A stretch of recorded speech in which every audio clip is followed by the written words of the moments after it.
Israel ने Tehran पर भयानक हमला करके ईरान को फिर से दहला दिया है। इजराइल ने ईरान के नंबर 2 लीडर असगर हिजाजी का सफाया कर दिया है। अली खामनी की शहादत के बाद असगर हिजाजी सुप्रीम लीडर कार्यालय के चीफ बनाए गए थे। वहीं इजराइल के हमलों से बौखलाए ईरान ने हॉर्मुज़ स्ट्रेट में जहाज़ों को ड्रोन बम से उड़ाना शुरू कर दिया है। अमेरिका, इजराइल और ईरान के इस जंग में सबसे ज़्यादा तबाही कहाँ हुई है? यही तो है, ये है लेबनान, जहां 3 देशों की जंग में लेबनान बेचारा पिस गया है। लेबनान में भीषण तबाही हो रही है, लोग मारे जा रहे हैं, घायल हो रहे हैं। जहां इजराइल अकेले कोहराम मचाए हुए है, जब पूरी दुनिया की नजरें ईरान पर टिकी है, जब ईरान के हमलों का खौफ 13 देशों तक फैल गया, तब इजराइल सब कुछ छोड़कर सिर्फ लेबनान को मारे जा रहा है। नेतन्याहू इसी मौके का इंतजार कर रहे थे। अमेरिका के युद्ध में आने के बाद उन्होंने बेरूत को बारूदी कब्रिस्तान बना डाला। अमेरिका जहां ईरान को घुटने पर लाने के लिए जोर लगा रहा है, वहीं इजराइल ईरान के लड़ाका ग्रुप को टोटल सफाया करने में लगा हुआ है। दोनों देशों में ने जिन हथियारों से तबाही मचा रखी है, ट्रंप ने दावा किया है कि उनकी मार से ईरान पस्त हो चुका है, और इधर ईरान दावा कर रहा है कि उसकी मार से इजराइल पस्त हो रहा है।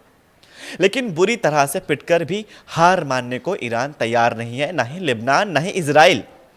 ट्रंप धमकियों और घौंस को ईरान धमाकों से धुआं धुआं कर रहे हैं। ईरान ने ऐलान किया है कि वो ट्रंप से कोई समझौता नहीं करने वाले हैं। ईरान को युद्ध में जीत का इत्मीनान नहीं है। ईरान यहां तक कह रहा है कि अभी हमले का ट्रेलर दिखाया गया है। इजराइल, अमेरिका और उसके साथ दिख रहे जितने भी देश, उन्होंने बेरहम मौत दी जाएगी। ईरान अब तक 22 राउंड हमलों में दुश्मनों को दहला चुका है। ईरान ने अपने सबसे विस्फोटक मिसाइल जिनके नाम हैं खुर्रमशहर 4, खैबर और फतह शामिल हैं, उनके धमाके की शुरुआत हो चुकी है। ईरान की ज़बरदस्त हमलों के बीच पीएम नेतन्याहू ने इमरजेंसी सिक्योरिटी मीटिंग की है। वॉर मीटिंग में पीएम के साथ डिफेंस मिनिस्टर इजराइल कर्ट्ज भी शामिल हुए हैं। ईरान ने यकीन दिलाया है कि वो दुश्मन को बारी बारी से मार पहुंचा रहा है। तेहरान टाइम्स की एक रिपोर्ट बता रही है कि ईरान के लिविशनी गार्ड्स के लड़ाकों ने इस्फहान में इजराइल के हैरान ड्रोन के परखच्चे उड़ा दिए। यही नहीं, ईरान के घातक हमलों में सऊदी किंगडम में खलबली मचा दी है, यानी सऊदी सल्तनत में भी खलबली मच चुकी है। सऊदी अरब के शाही परिवार में खौफ फैल रहा है कि ईरान खामनेई की शहादत का बदला सऊदी किंगडम से ले सकता है। द जेरूसलम पोस्ट की रिपोर्ट के मुताबिक सऊदी अरब की टॉप लीडरशिप सीक्रेट लोकेशन पर रखी गई है। सुल्तान और प्रिंस जैसे टॉप लीडर आमने सामने बैठ करके जहां सीक्रेट ऑनलाइन मीटिंग कर रहे हैं। सऊदी क्राउन प्रिंस मोहम्मद बिन सलमान ने आशंका जताई है कि ईरान हूती लड़ाकों से रियाद को दहलाने वाला है। KAN न्यूज़ की रिपोर्ट के मुताबिक क्राउन प्रिंस मोहम्मद बिन सलमान और उनके पिता किंग सलमान के साथ सीनियर लीडर की सुरक्षा बढ़ाई गई है।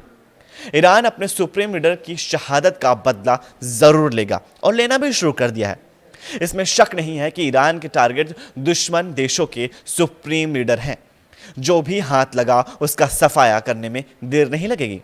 इसकी वजह है इजराइल के रक्षा मंत्री का ये बयान, जिसमें उन्होंने कहा कि खामनेई की मौत नवंबर 2025 में ही तय कर दी गई थी। इजराइल अपने मंसूबे में आखिरकार कामयाब भी रहा, लेकिन ईरान जिस तेवर में इंतकाम ले रहा है, उससे यह साफ है कि ये जंग लंबी चल सकती है। जंग जमीन पर भी हो रही है, जहां ईरान मजबूत है। ईरान की सेना जमीनी स्तर पर काफी ज्यादा मजबूत है, जहां ईरान की सेना भारी है। यही वजह है कि ट्रंप ज़्यादा से ज़्यादा 4 हफ्ते में ख़त्म करना चाहते हैं। ईरान के पलटवार ने ट्रंप को इतना परेशान कर रखा है कि वो व्हाइट हाउस में पादरी से दुआ करवा रहे हैं कि कुछ कर लो, लेकिन ईरान के हमले को रोक दो। ट्रंप ऊपर वाले से दुआ करने वाली तस्वीरों ने नेतन्याहू की टेंशन बढ़ा दी है। ओवरऑल ऑफिस में ट्रंप ने सेना और देश के लिए आशीर्वाद मांगा है कि ईरान की मिसाइलें कहीं अमेरिका पर न बरस जाएं, अमेरिका के लोग न मारे जाएं, अमेरिका के वो आम लोग न मारे जाएं। ट्रंप ऊपर वाले से दुआ कर रहे हैं कि उन्हें अब किसी और फ्रंट पर युद्ध में ना उतरना पड़े। लेकिन अफगानिस्तान पाकिस्तान का युद्ध भड़क गया। तस्वीरें तुरखाम बॉर्डर की हैं। पाकिस्तान पर जवाबी हमले में अफगानिस्तान ने अंधाधुंध गोलाबारी की।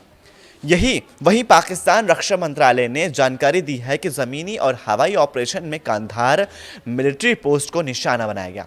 अफगान पाकिस्तान युद्ध भड़काने से ट्रंप की टेंशन बढ़नी तय है, क्योंकि अफगान लड़ाके अमेरिका के कट्टर दुश्मन हैं। पाकिस्तान के साथ तालिबान फोर्स ट्रंप से पुराना हिसाब लेना शुरू कर सकते हैं। इस वीडियो को ज़्यादा से ज़्यादा लाइक कीजिए, फैमिली और व्हाट्सएप ग्रुप पे इसे शेयर कीजिए और नीचे दिए गए कमेंट्स में हमें अपनी राय ज़रूर शेयर कीजिए। हम फिर मिलेंगे एक नई खबर के साथ, तब तक के लिए शुक्रिया।